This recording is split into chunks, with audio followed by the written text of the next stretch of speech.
Hi, everyone. Thank you so much for tuning in to this episode of Finding Your Way in the instructional design field. As you can see, my website is here, and I can say that I started it all from scratch. I actually picked a template, and then there's still some parts that I still have to fill in. But based on our assignments for our course, I was able to share an image, and thank you all for taking the time to review it for me.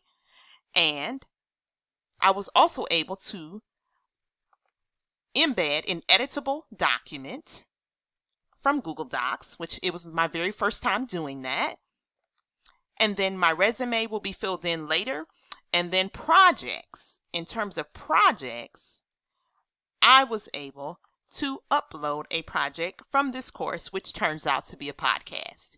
Thank you all for taking the time to review this website, and I hope you really enjoyed what you saw. Have a great rest of the day.